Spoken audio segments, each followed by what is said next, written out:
Alors dans cette vidéo, lorsque je crée ma fiche utilisateur, je vais vouloir que lorsqu'elle s'affiche la première fois, je veux que l'utilisateur accède directement aux inputs pour pouvoir y rentrer des données. Donc actuellement, lorsque je crée un compte, là je vais en faire un, je mets le mot de passe, créer un compte, je me connecte et on voit que j'atterris sur la fiche utilisateur dans cet état-là. Donc moi ce que je voudrais, et c'est ce qu'on va voir dans cette vidéo-là, c'est que j'arrive sur la page utilisateur, mais avec le state modification at true et avec les champs qui sont vides. Comme ça, la personne, si elle clique sur envoyer, elle est obligée de remplir les champs.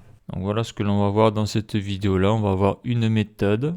Elle fonctionne, mais c'est pas la plus optimale. Donc là, je vais supprimer le compte. Ok. Donc ça va se passer dans Fiche User. Donc je l'ouvre. Je vais mettre ici plutôt. Et ça va se passer dans le composant Fiche User Display. Donc ça, c'est le parent. Ça, c'est l'enfant. Donc lorsque je crée un compte, première requête, pour accéder à des ressources protégées qui nécessitent un token, un user ID. Ok. Donc là, on voit que je fais une requête get. Si le tableau est vide ou pas, donc j'ai ça. Donc si le tableau n'est pas vide, ça veut dire qu'il y a une fiche sur la base de données. Donc je vais chercher les données. Par contre, le else, si le tableau est vide, ça veut dire que la fiche n'existe pas et il faut la créer. Je suis dans le else. Donc là, je crée ça. Donc là, par exemple, modifier la fiche, je vais le supprimer. Je vais supprimer ces données là, ça sert à rien. Parce que j'ai mis le placeholder. Donc la personne sait ce qu'elle doit faire si les inputs sont vides. Voilà. Et donc là, après, qu'est-ce que je fais là? J'envoie tout ça sur le serveur. Donc la fiche est créée et après, on va sur l'autre composant là et puis ça affiche les données. Donc là, ce que je vais faire là, c'est que lorsque ma fiche est créée, je vais créer un nouveau state dont la fonction sera de m'indiquer qu'une nouvelle fiche a été créée. Donc ça veut dire qu'il n'y a pas de données. Et donc après, de l'autre côté, le state modification qui a false ici, là, je pourrais le passer à true parce qu'à l'état initial, donc il a false.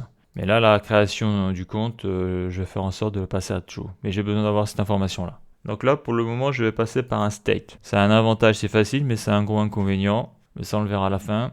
Donc ce state, je vais l'appeler new fiche. Et là, je le passe à true. Donc si la fiche n'existe pas, j'envoie ça sur la base de données et je mets le state à true. Donc je sélectionne CTRL-C. Il faut que je le déclare là-haut. Donc const, les crochets, virgule, CTRL-V. Je prends ça à CTRL-C, je mets un N minuscule, CTRL-V, égale use state. Et l'état initial, c'est false. La fiche est déjà créée, parce que la fiche, on l'a créée qu'une seule fois, à la création du compte. Donc après, cette donnée, je vais la passer en props pour transmettre cette information-là à l'enfant, pour que l'enfant sache s'il doit ou pas afficher les inputs. Donc là, je descends, les props, c'est ici. Donc dans Fiche User Display, je transmets la data, le onRefresh. Donc là, je vais mettre CTRL-V égale donc new fiche. Donc voilà ce que je passe chez l'enfant. Donc après, chez l'enfant, je récupère ça ici. CTRL-V, new fiche. Et donc, quand ce composant s'exécute, ça va commencer ici pour mettre à jour le state data update. Donc use effect. Donc ça va être pour afficher la donnée. Donc qu'est-ce que je fais ici? Je vais faire une condition. Si, if new fiche est à true, alors tu me passes le state set modification à true. Donc ça veut dire que là, à l'affichage de la page, je vais avoir accès directement aux inputs. Voilà. Et là, je fais un CTRL-V. Alors pas ici. CTRL-Z. Ici. Virgule CTRL-V. Donc ça, c'est bon. Donc ça, c'est la première chose. Qu'est-ce que ça fait? Donc je crée un compte. Je mets le mot de passe. Je crée un compte. C'est bon. Je me connecte. Donc on voit que j'arrive directement à la fiche ici, là. Donc là, j'ai cette erreur-là que j'ai pas réussi à virer. Alors c'est pas un warning critique, celui-là. On nous dit qu'un composant modifie une entrée non contrôlée à contrôler. Cela est probablement dû au fait que la valeur passe d'undefined à une valeur définie, ce qui ne devrait pas se produire. Décider entre l'utilisation d'un élément d'entrée contrôlée ou non contrôlée pour la durée de vie du composant. Donc ça, c'est l'erreur. Alors c'est là pour la corriger, je sais pas trop. Donc là, actuellement, si je clique sur envoyer, ça ne marche pas. Quoi, ça ne marche pas. Il faut que je remplisse les champs. Là, je remplis un truc. Ça ne marche pas non plus. C'est-à-dire que je dois faire ça. Une fois que les champs sont pleins, je fais envoyer. Donc là, les champs sont pleins, mais il faut que j'actualise pour que ça fonctionne. Donc là, au niveau du composant, il faut que je renvoie l'information aux parents que l'utilisateur a bien rempli le formulaire. Et donc ça va se faire à la validation du formulaire. Donc c'est tout en bas. Donc il faut que ça soit true. Le nom, le prénom, le boulot, la bio soit true pour envoyer la requête. Et donc, lorsque la requête est envoyée, aux parents, je vais envoyer l'information que la fiche new fiche n'est plus à true, mais je vais le passer à false parce que la fiche a été créée. Ce que je veux dire, c'est que la fiche a bien été remplie. Donc ça va passer par les props. A new fiche, et je mets ça à false. Voilà, donc pour passer de l'information de l'enfant vers le parent, on peut faire ça par les props, mais il faut que ça passe par une fonction. Donc je fais CTRL-C, donc ça je vais le passer dans la props, là-haut, là. Ici, CTRL-V, et ça je récupère chez le parent. Je vais le mettre ici, CTRL-V égale, et donc après il faut faire la fonction. Donc la fonction, ça va être la mise à jour du state. Donc je vais faire fonction anonyme et set new fiche, et je le passe à false. D'ailleurs là je le mets à false, je suis pas sûr que ça serve à grand chose que je le mette dedans.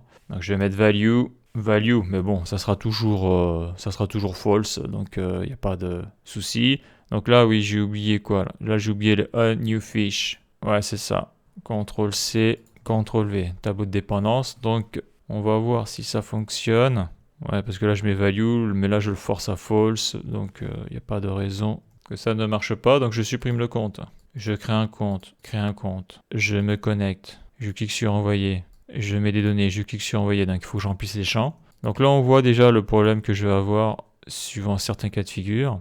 Donc je clique sur envoyer, donc on voit que l'interface a changé, donc là après on voit que ça fonctionne.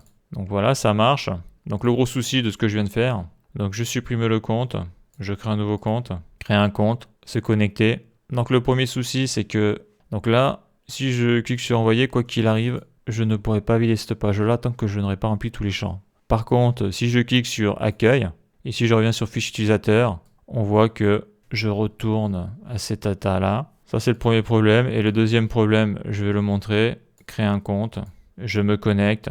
Donc ça c'est le même problème que l'on a au début lorsque l'on veut maintenir l'authentification avec le user ID et le token. C'est que là par exemple, donc là je peux pas valider, super. Mais si j'actualise la page, eh bien je réinitialise les states et donc je passe le state modification à false. Et voilà le souci que j'ai.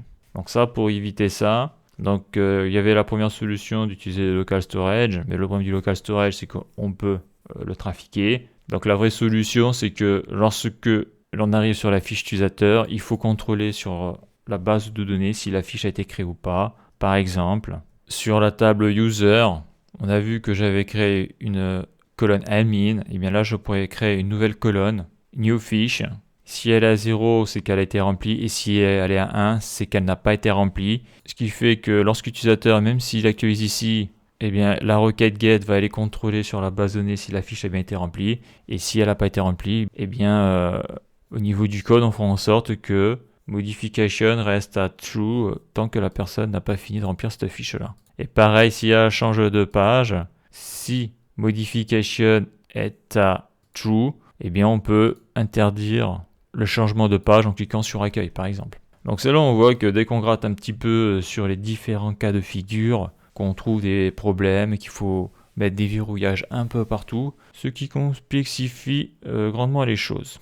Donc voilà, donc il y a deux grosses modifications à apporter à ce que je viens de faire. Donc est-ce que je vais le faire après là? Je sais pas, parce que là il faut que je voie le usage user et j'ai envie de me mettre à Redux avec Toolkit. Parce que j'ai pas envie de refaire ces requêtes là avec le custom hook HTTP, parce que je l'ai déjà vu et on voit que c'est toujours la même chose. Donc voilà pour cette vidéo, la suite dans le prochain épisode.